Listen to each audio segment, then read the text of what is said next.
병원에서 매일 보는 장면이 있습니다. 외래진료실에 오시는 우리 어르신들이 가장 먼저 하시는 질문이에요.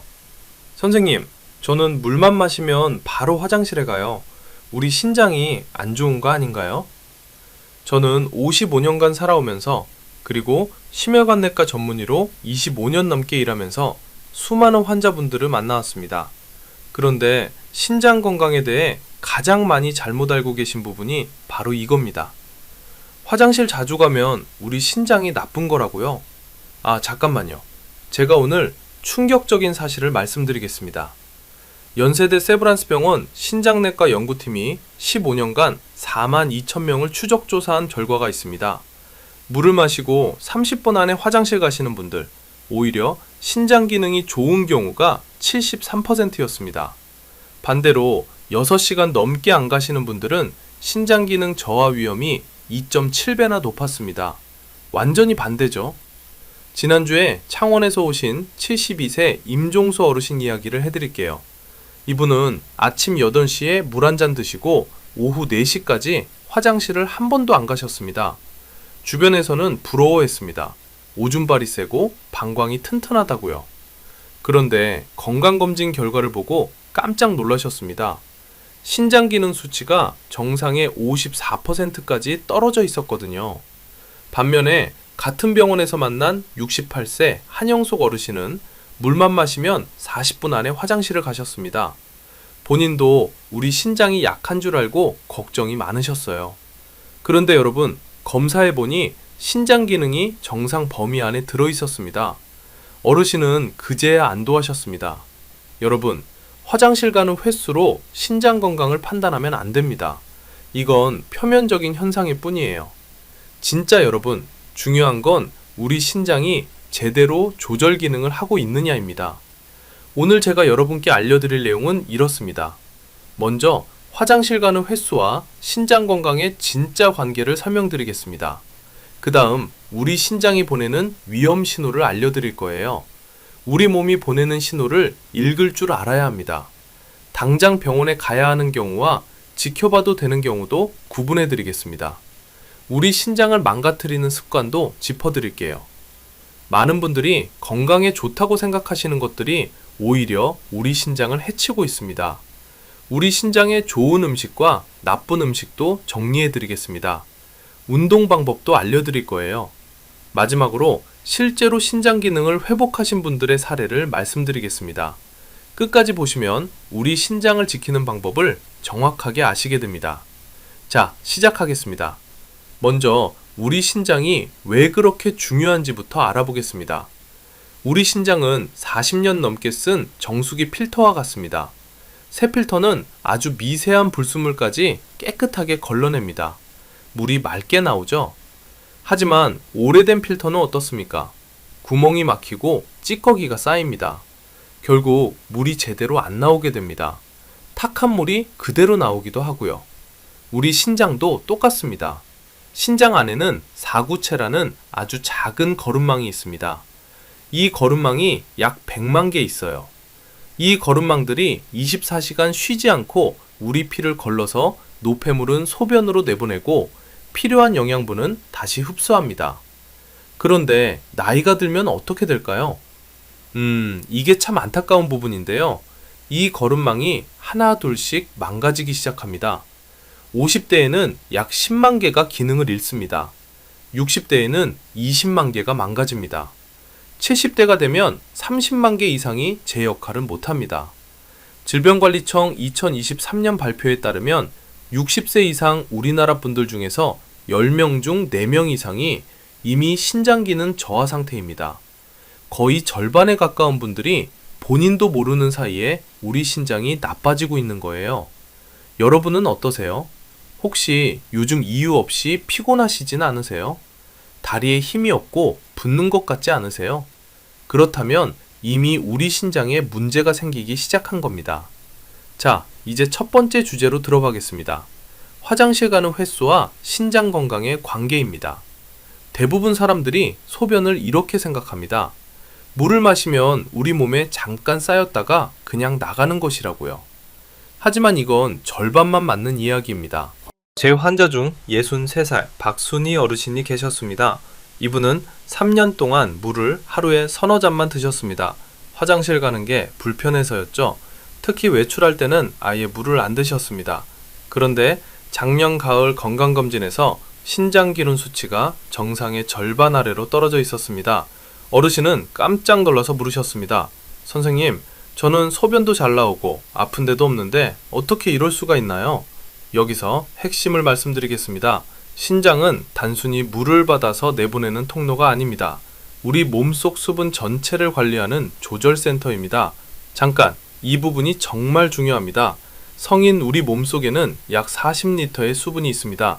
이 중에서 실제로 하루에 소변으로 나가는 양은 1리터에서 2리터 정도입니다. 나머지 38리터는 어디로 갈까요? 우리 혈액, 세포, 조직 사이를 계속 돌면서 순환합니다. 우리 신장은 이 전체 흐름을 24시간 내내 감시하고 조절합니다. 쉽게 비유하면 신장은 교통 신호등과 같습니다. 상황에 따라 차를 멈추기도 하고 보내기도 하면서 전체 흐름이 막히지 않도록 조절합니다. 물을 마셨다고 바로 소변으로 만드는 게 아닙니다. 지금 우리 몸에 수분이 얼마나 필요한지를 먼저 판단합니다. 우리 혈액이 탁해져 있으면 더 많이 걸러내고 탈수 위험이 있으면 수분을 더 붙잡아둡니다. 그래서 똑같이 물 한 잔을 마셔도 어떤 사람은 30분 만에 화장실에 가고 어떤 사람은 2시간이 지나도 안 갑니다. 이게 정상입니다. 문제는 횟수가 아니라 조절이 제대로 되고 있느냐입니다. 아까 말씀드린 박순희 어르신은 소변 횟수가 적었습니다. 하루에 서너 번 정도였죠. 그런데 신장 기능은 떨어져 있었습니다. 왜 그럴까요? 우리 신장이 조절 능력을 잃어가고 있었기 때문입니다. 물이 부족해도 더 이상 신호를 제대로 보내지 못했고 노폐물이 쌓여도 걸러내는 힘이 약해졌습니다. 마치 고장난 정수기처럼 물이 들어와도 나가도 제대로 반응하지 못하는 상태였던 겁니다. 반대로 물 마시고 30분 만에 화장실 가시는 분들도 계십니다. 주변에서는 우리 신장이 약하다고 말합니다. 그런데 여러분, 검사를 해보면 오히려 정상인 경우가 많습니다. 우리 신장이 수분 변화에 빠르게 반응하고 있다는 증거이기 때문입니다. 여러분, 이해되시죠? 자주 간다고 나쁜 게 아니고 안 간다고 좋은 게 아닙니다. 여러분, 중요한 건 우리 신장이 제대로 조절하고 있느냐입니다. 그렇다면 화장실을 자주 가는 사람은 정말 문제가 없는 걸까요? 아니면 자주 가는 것도 조심해야 할 신호일까요? 이 부분을 명확하게 구분해 드리겠습니다. 먼저 확실하게 말씀드립니다. 화장실을 자주 간다는 이유만으로 우리 신장이 나쁘다고 판단할 수는 없습니다. 지난주 진료실에 오신 69살 정미숙 어르신 사례를 보겠습니다. 이분은 물 한 잔만 마셔도 40분 안에 화장실을 가셨습니다. 하루 평균 8번에서 10번 정도였죠. 주변에서 계속 우리 신장이 안 좋은 거 아니냐는 말을 들어서 걱정이 많으셨습니다. 그런데 우리 혈액 검사와 소변 검사 결과는 모두 정상이었습니다. 신장 기능 수치도 정상이고 단백뇨도 혈뇨도 없었습니다. 왜 이런 일이 생길까요? 자주 가는 것이 정상인 경우를 설명해 드리겠습니다. 첫 번째는 방광 크기의 차이입니다. 사람마다 방광 용량이 다릅니다. 평균적으로 200ml에서 400ml 정도를 담을 수 있는데 어떤 분은 150ml만 차도 신호가 옵니다. 키가 크고 작듯이 방광도 타고난 크기가 있습니다. 작다고 해서 병은 아닙니다. 단지 자주 비워야 할 뿐입니다. 또 수분 변화에 빠르게 반응하는 신장입니다.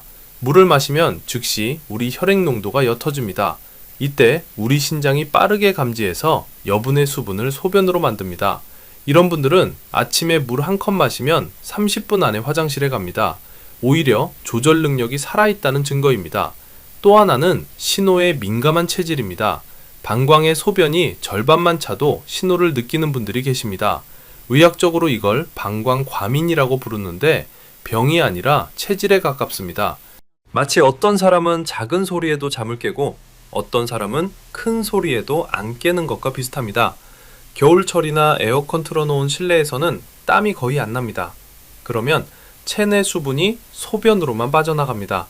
여름에 땀 흘리며 일할 때는 하루 5번만 가던 사람도 겨울 실내에서는 10번 넘게 갈 수 있습니다. 계절과 환경에 따라 자연스럽게 달라지는 현상입니다.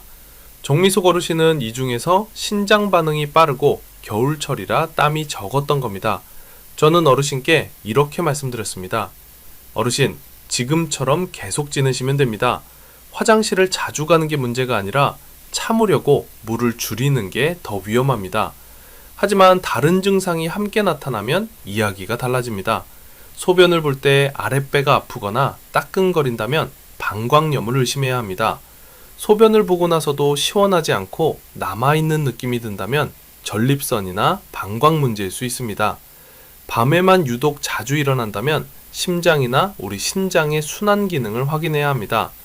목이 계속 마르고 물을 많이 마시게 된다면 당뇨를 체크해야 합니다. 또한 체중이 이유 없이 빠진다면 더 정밀한 검사가 필요합니다. 반대로 하루 종일 화장실을 안 가는 사람은 정말 건강한 걸까요? 오히려 그쪽이 더 큰 위험을 키우고 있는 건 아닐까요? 이 부분이 정말 중요합니다. 집중해서 들어주세요. 참는 능력이 있다는 건 건강의 증거가 아닙니다. 오히려 우리 신장이 조용히 망가지고 있다는 신호일 수 있습니다. 제가 작년에 만난 73살 김철수 어르신 이야기를 해드리겠습니다. 이분은 아침 8시에 물 한 컵 마시고 오후 3시까지 7시간 동안 화장실을 안 가셨습니다. 본인은 자랑스럽게 말씀하셨죠. 나는 젊었을 때부터 오줌 본발이 세고 방광이 튼튼했어. 그런데 여러분, 검사 결과는 신장 기능이 정상의 58%까지 떨어져 있었습니다. 어르신은 믿을 수가 없다는 표정이었습니다. 왜 이런 일이 생겼을까요? 우리 신장을 망가뜨리는 습관이 있습니다. 지금부터 설명드리겠습니다. 먼저 물 섭취를 의도적으로 줄이는 습관입니다. 김철수 어르신은 10년 전부터 물을 하루에 4-5잔만 드셨습니다. 이유를 물어보니 화장실 자주 가면 다른 사람한테 민폐고 일도 중간에 끊긴다고 하셨습니다. 특히 외출할 때는 아예 물을 안 드셨습니다. 우리 신장은 하루에 180리터의 우리 혈액을 걸러냅니다. 이 과정에서 깨끗한 물이 계속 필요합니다. 물이 부족하면 우리 혈액이 걸쭉해집니다. 신장은 더 힘들게 일해야 하고 노폐물은 제대로 걸러지지 않습니다. 마치 빨래를 할 때 물이 부족하면 세제가 옷에 남듯이 우리 신장도 충분한 물 없이는 제 기능을 못합니다. 또 소변을 반복적으로 참는 습관입니다. 방광에 소변이 차면 신호가 옵니다. 그런데 이걸 무시하고 참으면 방광벽이 늘어납니다. 처음에는 탄력이 있어서 다시 돌아오지만 몇 년씩 참다 보면 방광이 제대로 수축하지 못합니다. 늘어진 고무줄처럼 말이죠. 더 큰 문제는 역류입니다. 방광에 소변이 오래 고여 있으면 압력이 높아집니다. 그러면 소변이 신장 쪽으로 거꾸로 올라갈 수 있습니다. 이게 반복되면 신장 조직이 조금씩 손상됩니다. 본인은 참는 힘이 좋다고 생각하지만 실제로는 우리 신장을 스스로 망가뜨리고 있는 겁니다. 이 부분 좀 더 자세히 설명드릴게요. 우리 몸에는 요관이라는 관이 있습니다. 우리 신장에서 방광으로 소변을 보내는 관이죠. 정상적으로는 소변이 우리 신장에서 방광으로 한 방향으로만 흐릅니다. 그런데 방광 압력이 높아지면 이 방향이 거꾸로 될 수 있습니다. 마치 배수구가 막혔을 때 물이 역류하는 것과 같습니다. 이렇게 역류한 소변에는 세균이나 노폐물이 섞여 있을 수 있습니다. 이것들이 우리 신장에 닿으면 염증을 일으킵니다. 이게 반복되면 신장 조직이 서서히 굳어갑니다. 그리고 식습관 문제가 있습니다. 특히 짠 음식이 문제입니다. 김철수 어르신은 매 끼니마다 김치찌개, 된장찌개 같은 찌개와 함께 식사를 하고 국물도 다 드셨습니다. 소금을 많이 먹으면 우리 혈액 속 나트륨 농도가 올라갑니다. 우리 신장은 이걸 맞추려고 수분을 더 붙잡아둡니다. 그래서 소변량이 줄어듭니다. 문제는 나트륨이 많은 우리 혈액을 계속 걸러내는 과정에서 신장, 우리 혈관이 손상된다는 점입니다. 2018년 대한신장학회 연구를 보면 하루 소금 섭취량이 10g을 넘으면 신장 기능 저하 위험이 2.3배 높아진다고 나옵니다. 짠 음식은 소변을 줄이는 동시에 우리 신장을 망가뜨립니다. 또 하나 놓치면 안 되는 게 있어요. 진통제와 건강보조식품의 습관적 복용입니다. 어르신은 무릎이 아플 때마다 진통제를 드셨습니다. 약국에서 산 일반 진통제였죠. 일주일에 서너 알 정도 드셨는데 이게 5년 넘게 이어졌습니다. 거기에 기력을 보충한다며 한약재로 만든 건강식품도 석 달에 한 번씩 드셨습니다. 대부분의 진통제는 신장, 우리 혈관을 수축시킵니다. 혈류량이 줄어들면 우리 신장은 제대로 일하지 못합니다. 한두 번은 괜찮지만 몇 년씩 반복되면 누적 손상이 옵니다. 건강보조식품도 마찬가지입니다. 성분을 정확히 모르는 제품은 우리 신장에 부담을 줄 수 있습니다. 특히 고농축 제품이나 해외 직구 제품은 더욱 주의해야 합니다. 대한약사의 발표에 따르면 신장 손상으로 병원을 찾는 환자 중 23%가 건강보조식품을 습관적으로 복용한 경험이 있었습니다. 마지막으로 가장 중요합니다. 기저질환 관리 소홀입니다. 김철수 어르신은 사실 10년 전에 고혈압 진단을 받으셨습니다. 처음 몇 년은 약을 잘 드셨는데 어느 순간부터 약을 거르기 시작하셨습니다. 혈압이 좀 높아도 아프지 않으니까 괜찮다고 생각하셨던 거죠. 고혈압은 우리 신장의 가장 큰 적입니다. 우리 신장에는 아주 가는 우리 혈관들이 그물처럼 얽혀 있습니다. 혈압이 높으면 이 가는 우리 혈관들이 계속 압력을 받습니다. 10년, 20년 높은 압력을 받으면 우리 혈관벽이 두꺼워지고 굳어집니다. 결국 피가 제대로 흐르지 못하게 됩니다. 대한고혈압학회 발표에 따르면 고혈압 환자가 혈압을 제대로 관리하지 않으면 15년 안에 신장 기능이 정상의 절반 이하로 떨어질 확률이 3.4배입니다. 김철수 어르신은 물을 줄이고 소변을 참고 짜게 먹고 약을 습관적으로 복용하고 혈압약도 거르셨습니다. 그 결과 우리 신장은 서서히 기능을 잃어갔지만 본인은 전혀 몰랐었습니다. 아픈 것도 없었고 소변도 나왔으니까요. 자, 여기까지 우리 신장을 망가뜨리는 습관을 말씀드렸습니다. 정리하겠습니다. 물 섭취를 줄이는 습관, 소변을 참는 습관, 짜게 먹는 습관, 진통제와 건강보조식품을 함부로 먹는 습관, 고혈압이나 당뇨 같은 기저질환 관리 소홀. 이 중에 해당되는 게 있으시면 오늘부터 바꾸셔야 합니다. 그렇다면 우리 신장이 망가지고 있을 때 몸은 정말 아무 신호도 보내지 않는 걸까요? 사실 신호는 있습니다. 단지 우리가 못 알아차릴 뿐입니다. 잠깐 하나 더요. 지금부터 말씀드리는 내용은 꼭 기억해 두시기 바랍니다. 병원 가기 전에 여러분이 직접 확인할 수 있는 위험 신호입니다. 먼저 소변의 변화입니다. 색깔, 거품, 양을 함께 봐야 합니다. 정상적인 소변은 연한 노란색입니다. 아침 첫 소변이 조금 진한 건 밤새 농축됐기 때문이니 괜찮습니다. 하지만 물을 충분히 마셨는데도 소변이 진한 갈색이나 홍차 색깔로 나온다면 주의해야 합니다. 우리 혈액이 섞여 있을 가능성이 높습니다. 이틀 연속 같은 색이 나온다면 신장염증을 의심해야 합니다. 거품도 중요한 신호입니다. 언뜻 생각하시기에 소변을 볼 때 거품이 생기는 건 자연스럽다고 생각되실 겁니다. 물줄기가 변기물과 부딪히면서 생기는 현상이니까요. 하지만 5분이 지나도 거품이 사라지지 않고 마치 맥주 거품처럼 빽빽하게 남아있다면 단백뇨를 의심해야 합니다. 단백질이 소변으로 빠져나가고 있다는 뜻입니다. 양의 변화도 확인해야 합니다. 물을 하루 8잔 정도 마시는데 소변이 평소의 절반 이하로 줄어든다면 우리 신장이 수분을 제대로 처리하지 못하고 있다는 신호입니다. 반대로 물을 적게 마셨는데도 소변이 계속 많이 나온다면 당뇨나 신장 농축 기능 저하를 확인해야 합니다. 그 다음 위험 신호는 부종입니다. 특히 눈 밑과 발목, 정강이를 봐야 합니다. 아침에 일어났을 때 눈 밑이 퉁퉁 부어 있고 이게 4, 5일 이상 계속된다면 주의가 필요합니다. 하루 이틀은 수면 자세나 전날 저녁 식사 때문일 수 있지만 지속된다면 다른 문제입니다. 손가락으로 정강이를 5초 동안 꾹 눌러보세요. 움푹 들어간 자국이 10초 넘게 남아있다면 부종이 심한 상태입니다. 양말을 벗었을 때 자국이 30분까지 지워지지 않는 것도 같은 신호입니다. 우리 신장이 약해지면 수분과 염분을 제대로 배출하지 못합니다.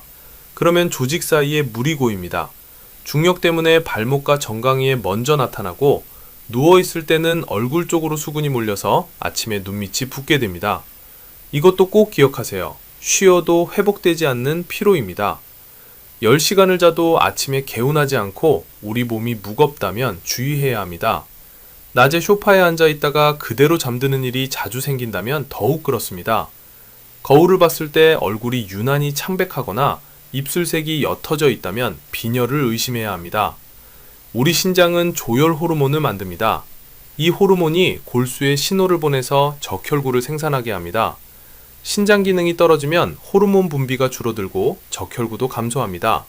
우리 혈액 속 산소 운반 능력이 떨어지니 오누리 몸이 산소 부족 상태가 됩니다. 아무리 쉬어도 피곤한 이유가 여기에 있습니다. 밤에 잦아지는 배뇨 패턴도 확인하세요. 낮에는 4-5번 정도 가는데 밤에만 유독 서너 번 일어난다면 확인이 필요합니다. 잠을 제대로 못 자니 낮에 졸음이 쏟아지고 집중력도 떨어집니다. 정상적인 우리 신장은 밤에 소변을 농축합니다. 수분을 최대한 재흡수해서 소변량을 줄입니다. 그래야 숙면을 취할 수 있으니까요. 하지만 우리 신장이 약해지면 이 농축 능력을 잃습니다. 밤낮 구분 없이 묽은 소변이 계속 만들어집니다. 하루 소변량의 3분의 1 이상이 밤에 나온다면 신장 기능 저하를 의심해야 합니다. 놓치면 안 되는 게 있어요. 식욕 저하와 입맛 변화입니다. 평소 좋아하던 반찬도 먹기 싫어지고 밥을 먹고 나면 속이 미식거립니다. 가끔 메스꺼움이 느껴지기도 하죠. 특별한 이유 없이 한 달에 2kg 이상 체중이 빠진다면 주의해야 합니다. 우리 신장이 노폐물을 제대로 걸러내지 못하면 우리 혈액 속에 독소가 쌓입니다. 이게 소화기관을 자극합니다. 식욕이 떨어지고 심한 경우 입에서 암모니아 냄새가 나기도 합니다. 입맛이 변해서 평소와 다른 음식을 찾게 되기도 합니다. 단 음식이나 짠 음식을 갑자기 더 선호하게 되는 것도 신장 기능 저하와 관련이 있을 수 있습니다. 피부 변화도 신호입니다. 요즘 들어 피부가 건조해지고 가려움이 심해졌다면 확인이 필요합니다. 특히 등이나 팔다리가 가렵고 긁어도 시원하지 않다면 주의해야 합니다. 우리 신장이 약해지면 인과 칼슘의 균형이 깨집니다. 또한 요독소가 피부에 쌓입니다. 이것들이 피부를 자극해서 가려움을 유발합니다. 일반 피부 건조와 다른 점은 보습제를 발라도 잘 낫지 않는다는 것입니다. 근육 경련도 확인하세요. 밤에 자다가 종아리에 쥐가 나서 깨어난 적이 자주 있으시다면 확인이 필요합니다. 운동을 하지 않았는데도 근육이 뻣뻣하고 당기는 느낌이 든다면 주의해야 합니다. 우리 신장이 약해지면 전해질 균형이 깨집니다. 특히 칼슘, 마그네슘, 칼륨의 농도가 불안정해집니다. 이것들은 근육 수축과 이완에 관여하는 미네랄입니다. 균형이 깨지면 근육이 갑자기 수축하면서 경련이 생깁니다. 자, 이 위험 신호들 중에서 2개 이상이 겹친다면 반드시 확인이 필요합니다. 한 가지만 있을 때는 다른 원인일 수도 있지만 2가지 이상이면 신장 이상을 의심해야 합니다. 여러분 기억하시죠? 소변 변화, 부종, 만성 피로, 야간 빈뇨, 식욕 저하, 피부 가려움, 근육 경련, 이게 우리 신장이 보내는 신호들입니다. 그렇다면 바로 병원에 가야 하는 경우를 명확하게 말씀드리겠습니다. 이건 반드시 기억하셔야 합니다. 부종이 4일에서 5일 동안 지속될 때입니다. 일시적인 부종은 음식이나 자세 때문일 수 있지만 며칠째 계속되면 검사가 필요합니다.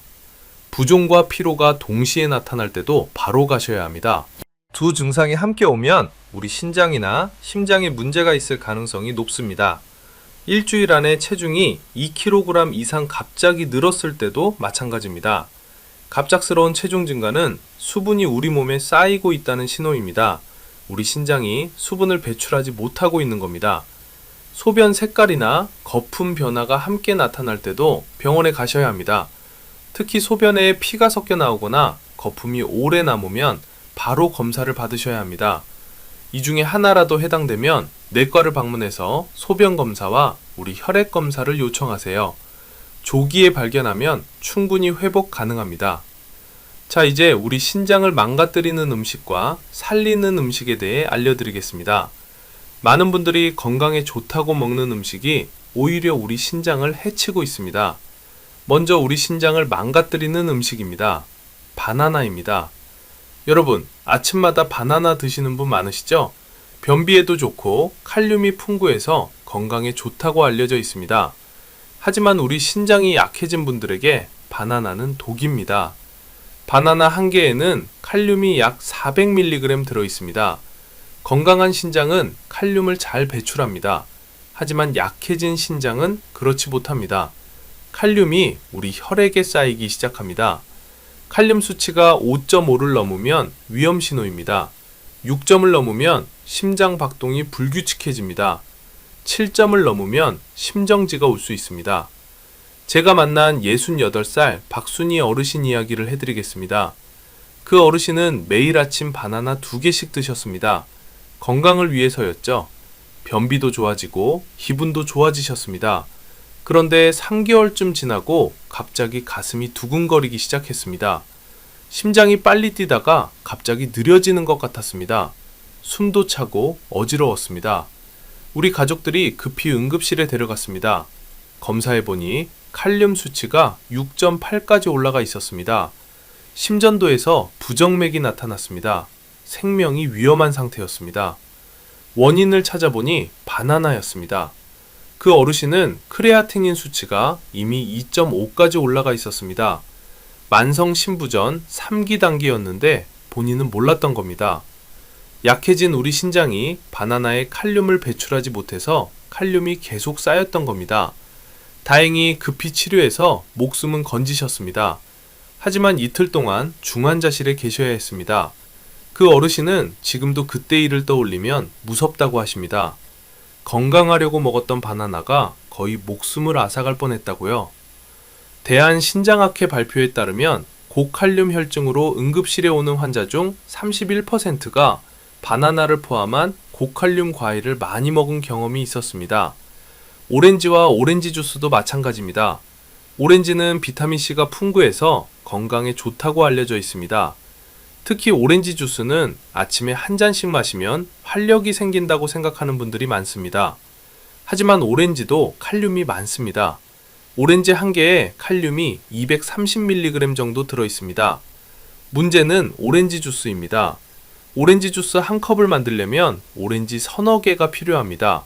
그러면 칼륨이 거의 1000mg 가까이 들어가는 겁니다. 게다가 시판되는 오렌지 주스는 농축액을 사용하는 경우가 많습니다. 농축 과정에서 칼륨이 더욱 진해집니다. 오렌지 주스 한 잔 마시는 것은 오렌지 4개를 한꺼번에 먹는 것과 같습니다. 감자도 조심하셔야 합니다. 감자는 우리 식탁에서 빠지지 않는 음식이죠. 감자탕, 감자조림, 감자볶음, 우리 어르신들이 정말 좋아하시는 음식입니다. 하지만 감자는 칼륨 덩어리입니다. 중간 크기 감자 한 개에 칼륨이 620mg 이상 들어 있습니다. 바나나보다 많습니다. 감자탕 한 그릇에는 감자가 2-3개 들어갑니다. 그러면 칼륨을 1200mg에서 1800mg까지 먹는 겁니다. 하루 권장량의 절반을 넘는 양입니다. 특히 위험한 것은 감자탕 국물입니다. 감자를 삶으면 칼륨이 국물로 녹아 나옵니다. 감자탕 국물을 밥에 말아 드시면 칼륨을 더 많이 섭취하게 됩니다. 시금치도 주의가 필요합니다. 시금치는 철분이 풍부해서 빈혈에 좋다고 알려져 있습니다. 특히 우리 어르신들께 추천되는 채소입니다. 하지만 시금치에는 칼륨뿐 아니라 옥살산도 많이 들어 있습니다. 옥살산은 칼슘과 결합해서 신장 결석을 만들 수 있습니다.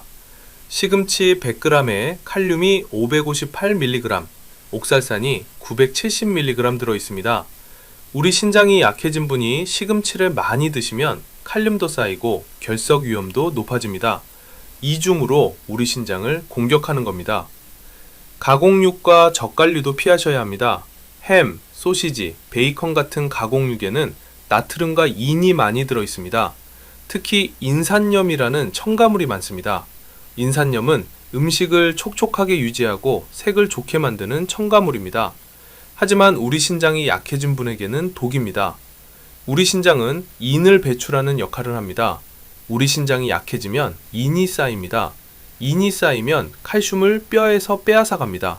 결국 골다공증으로 이어집니다. 젓갈류도 마찬가지입니다. 새우젓, 멸치젓, 어리굴젓 모두 나트륨이 매우 높습니다. 새우젓 한 숟가락에 나트륨이 1000mg 이상 들어 있습니다.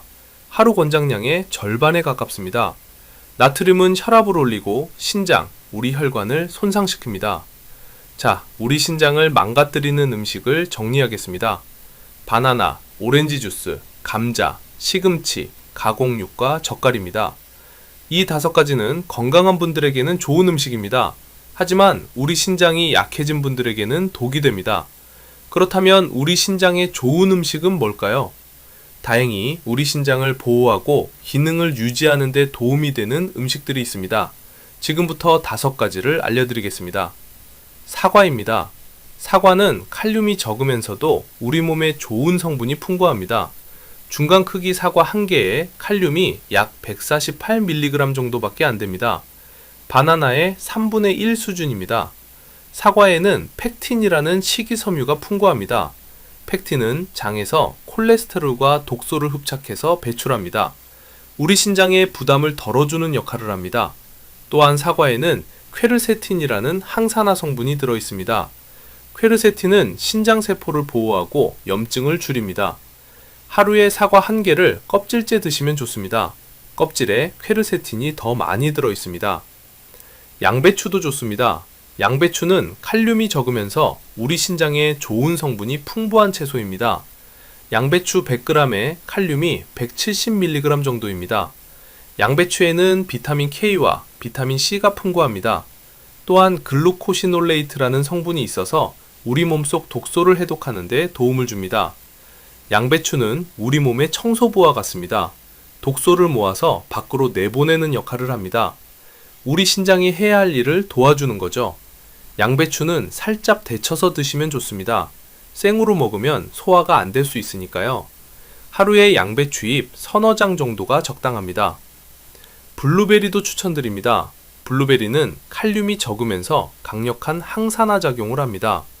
블루베리 100g에 칼륨이 77mg 밖에 없습니다. 참외나 키위의 3분의 1 수준입니다. 블루베리의 파란색은 안토시아닌이라는 색소입니다. 이 안토시아닌이 강력한 항산화 작용을 합니다. 우리 몸에는 활성산소라는 것이 있습니다. 활성산소는 세포를 공격해서 손상시킵니다. 특히 우리 신장의 사구체는 활성산소에 매우 취약합니다. 안토시아닌은 이 활성산소를 제거합니다. 사구체를 보호하고 염증을 줄입니다. 미국 터프츠 대학교 연구에 따르면 블루베리를 매일 100g씩 12주 동안 먹은 사람들은 우리 신장의 염증 수치가 27.8% 감소했습니다. 하루에 블루베리 한 줌, 약 100g 정도 드시면 좋습니다.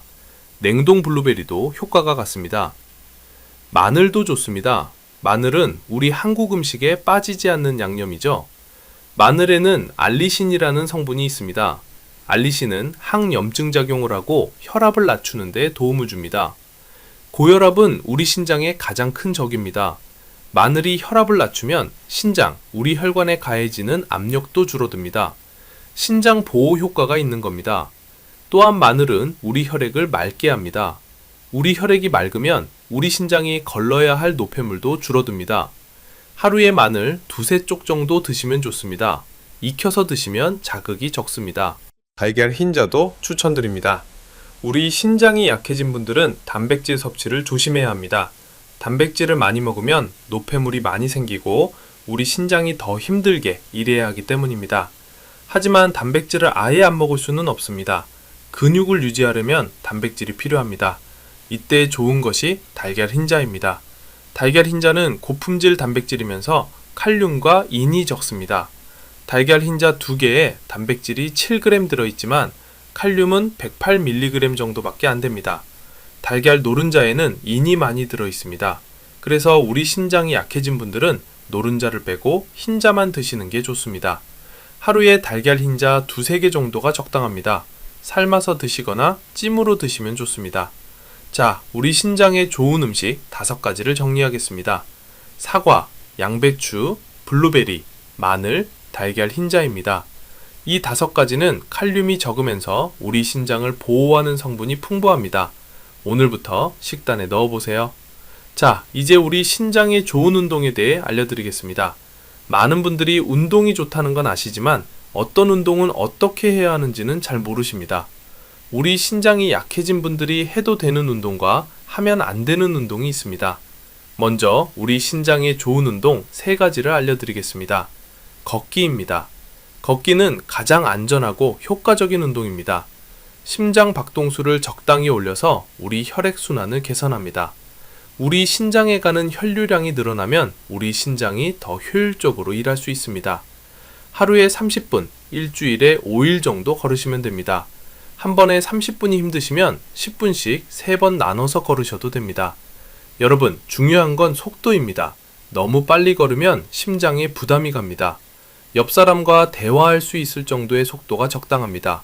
숨이 차서 말을 못할 정도면 너무 빠른 겁니다. 걷기의 좋은 점은 돈이 안 든다는 겁니다. 운동화만 있으면 됩니다. 동네 공원에서, 아파트 단지에서, 마트 가실 때 걸어서 어디서든 할 수 있습니다.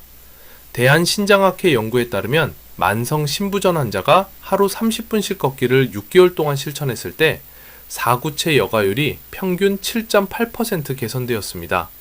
스트레칭도 좋습니다. 스트레칭은 근육을 이완시키고 우리 혈액순환을 돕습니다. 특히 아침에 일어나서 가볍게 스트레칭을 하면 밤새 굳어있던 근육이 풀리면서 우리 혈액이 잘 돕니다. 목, 어깨, 허리, 다리 순서로 천천히 스트레칭 하시면 됩니다. 한 동작당 15초에서 20초 정도 유지하세요. 갑자기 힘을 주지 마시고 천천히 늘려주세요. 매일 아침 10분만 투자하시면 됩니다. 침대에서 일어나기 전에 누운 상태로 시작하셔도 좋습니다. 의자에 앉아서 하는 운동도 추천드립니다.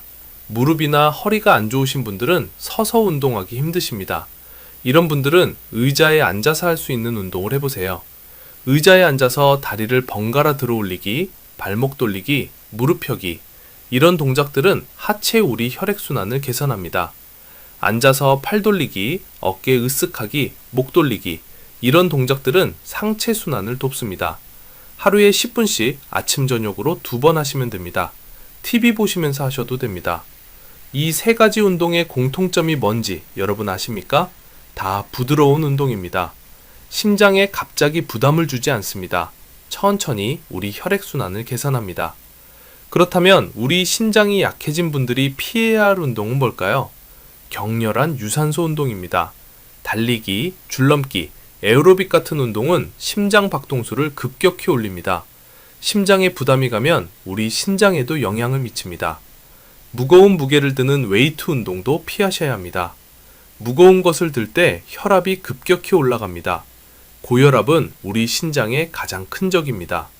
가벼운 아령 정도는 괜찮지만 무거운 바벨이나 기구 운동은 피하시는 게 좋습니다. 고강도 인터벌 운동도 맞지 않습니다. 요즘 젊은 사람들이 많이 하는 운동인데요. 짧은 시간에 전력을 다하고 쉬고 다시 전력을 다하는 운동입니다. 우리 어르신들에게는 맞지 않습니다. 기억하세요. 운동은 좋지만 과하면 독이 됩니다. 부드럽게, 천천히, 꾸준히, 이 3가지가 핵심입니다. 자, 운동 정리하겠습니다. 우리 신장에 좋은 운동은 걷기, 스트레칭, 의자 운동입니다. 피해야 할 운동은 격렬한 유산소, 무거운 웨이트, 고강도 인터벌입니다. 이제 오늘부터 바로 실천할 수 있는 신장보호법 3가지를 알려드리겠습니다. 물을 나눠서 마시는 습관입니다. 아침에 일어나서 물 1컵, 아침 식사 30분 전에 1컵, 점심 식사 30분 전에 1컵, 오후 3시쯤 1컵, 저녁 식사 전에 1컵, 이렇게 나눠만 마시면 하루 6잔에서 8잔이 됩니다. 한 번에 많이 마시면 방광만 부담스럽고 금방 소변으로 나갑니다. 조금씩 자주 마셔야 우리 혈액이 계속 맑은 상태를 유지합니다. 차가운 물이 부담스러우면 미지근한 물을 드세요. 보리차나 옥수수차도 좋습니다. 단, 커피는 하루 2잔을 넘기지 마세요. 카페인은 이뇨작용을 해서 오히려 탈수를 일으킬 수 있습니다. 그리고 한 가지 더 말씀드리겠습니다. 잠자기 2시간 전에는 물을 줄이세요. 밤에 화장실 가는 횟수를 줄일 수 있습니다. 밤에 깨서 화장실 가는 것보다 숙면을 취하는 게 우리 신장 회복에 더 좋습니다. 소변 신호가 오면 미루지 않는 습관도 중요합니다. 일이 바쁘더라도, 외출 중이더라도 신호가 오면 5분 안에 해결하세요. 조금만 더 참자는 생각이 습관이 되면 방광이 늘어나고 우리 신장에 압력이 갑니다. 특히 밤에 소변 신호로 깼을 때 아침까지 참자고 다시 자려는 분들이 많습니다. 이게 반복되면 우리 신장이 밤낮 구분 없이 일하게 됩니다. 불편하더라도 일어나서 해결하고 다시 주무세요. 숙면도 중요하지만 여러분, 신장 건강이 더 우선입니다. 부종과 피로를 일주일 단위로 확인하는 습관도 들이세요. 매일 확인할 필요는 없습니다. 하루 이틀은 다른 이유로도 붓고 피곤할 수 있으니까요. 하지만 일주일 단위로 보면 패턴이 보입니다. 정강이를 5초 동안 꼭 눌러보세요. 움푹 들어간 자국이 10초 이상 남아있으면 수첩에 날짜를 적으세요. 이게 3일 이상 계속되면 기록이 쌓입니다. 피로도 마찬가지입니다. 충분히 잤는데도 아침에 일어나기 힘들고 낮에 졸음이 쏟아지고 가벼운 일에도 숨이 차는 증상. 이 중에서 2가지 이상이 일주일 내내 계속되면 역시 기록하세요. 기록이 쌓이면 병원에 가실 때 의사 선생님께 보여드릴 수 있습니다. 정확한 진단에 큰 도움이 됩니다. 이제 실제 회복 사례를 말씀드리겠습니다. 제가 만난 69살 이영호 어르신 이야기입니다. 그 어르신은 2년 전에 건강검진에서 크레아티닌 수치가 2.1이 나왔습니다. 사고체 여과율이 38이었습니다. 만성신부전 3기 단계였습니다. 의사 선생님이 말씀하셨습니다. 지금 상태로 가면 3년에서 5년 안에 투석을 시작하셔야 할 수도 있습니다. 어르신은 충격을 받으셨습니다. 투석이라니. 눈앞이 캄캄하셨습니다.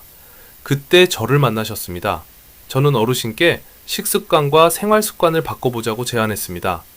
약도 중요하지만 생활습관이 더 중요하다고 말씀드렸습니다. 어르신은 제 말씀대로 실천하셨습니다. 먼저 물을 나눠서 마시기 시작하셨습니다. 아침에 한 잔, 점심 전에 한 잔, 오후에 한 잔, 저녁 전에 한 잔, 하루 6잔에서 7잔을 드셨습니다. 바나나와 오렌지 주스를 끊으셨습니다. 대신 사과와 블루베리를 드시기 시작하셨습니다. 매일 사과 반 개와 블루베리 한 줌을 드셨습니다. 곡물 음식의 곡물을 절반 이상 남기셨습니다. 3주가 지나니까 싱거운 맛에 적응이 되셨습니다. 진통제를 끊으셨습니다. 무릎이 아플 때마다 진통제를 드시던 습관을 바꾸셨습니다. 대신 찜질과 가벼운 스트레칭으로 대체하셨습니다. 매일 30분씩 걷기 시작하셨습니다. 한 달 후에는 30분을 무리 없이 걸으실 수 있게 되었습니다. 소변 신호가 오면 바로 화장실에 가셨습니다. 참지 않으셨습니다. 3개월 후 검사를 했습니다. 크레아티닌 수치가 1.9로 떨어졌습니다. 6개월 후에는 1.7로 떨어졌습니다. 사고체 여과율이 38에서 46으로 올라갔습니다. 의사 선생님도 놀라셨습니다. 지금 2년이 지났습니다. 이영호 어르신의 크레아티닌 수치는 1.6으로 안정되어 있습니다. 투석 얘기는 더 이상 안 나옵니다. 어르신은 이렇게 말씀하십니다. 선생님이 알려주신 대로 하니까 우리 몸이 달라졌어요. 이제 손주들하고 공원에서 뛰어놀 수 있어요. 감사합니다. 또 한 분 이야기를 더 해드리겠습니다. 72살 최정예 어르신입니다. 이분은 당뇨와 고혈압을 20년 동안 앓고 계셨습니다. 3년 전에 신장기능 검사에서 크레아티닌 수치가 2.8이 나왔습니다. 사구체 여과율이 25였습니다. 만성신부전 4기 단계였습니다. 의사 선생님은 투석을 준비하라고 하셨습니다. 1년 안에 투석을 시작해야 할 수도 있다고 하셨습니다. 어르신은 눈앞이 캄캄하셨습니다. 평생 약 먹고 주사 맞으며 살았는데 이제 투석까지 해야 한다니 자식들에게 짐이 되기 싫었습니다. 저는 어르신께 식습관과 운동을 바꾸면 투석을 늦출 수 있다고 말씀드렸습니다.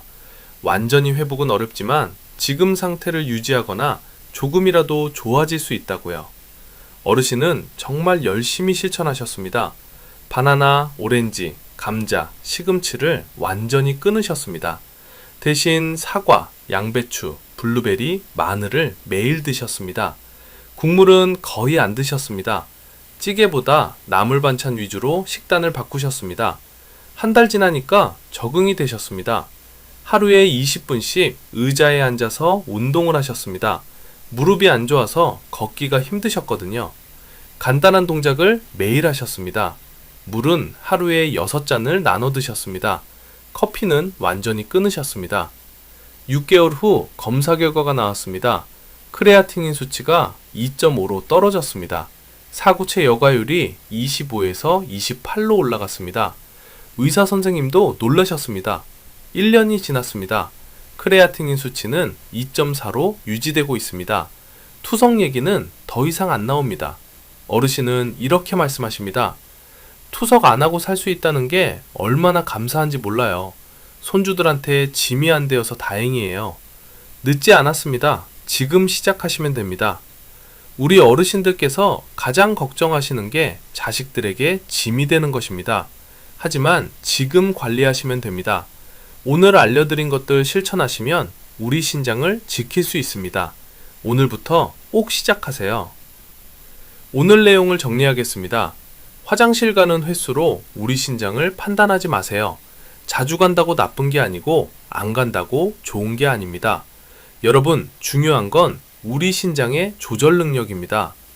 우리 신장의 위험 신호 7가지를 기억하세요. 소변 변화, 두종, 만성 피로, 야간 빈뇨, 식욕 저하, 피부 가려움, 근육 경련입니다. 2개 이상 증상이 겹치거나 부종이 며칠째 계속되면 병원에 가세요. 우리 신장을 망가뜨리는 습관 5가지를 피하세요. 물 줄이기, 소변 참기, 짜게 먹기, 약 함부로 먹기, 기저질환 관리, 소홀입니다. 우리 신장을 망가뜨리는 음식을 줄이세요. 바나나, 오렌지 주스, 감자, 시금치, 가공육입니다. 우리 신장에 좋은 음식을 드세요. 사과, 양배추, 블루베리, 마늘, 달걀 흰자입니다. 우리 신장에 좋은 운동을 하세요. 걷기, 스트레칭, 의자 운동입니다. 물을 나눠서 마시고 국물은 남기세요. 저는 여러분을 응원합니다. 여러분의 건강을 응원합니다. 건강하세요. 감사합니다.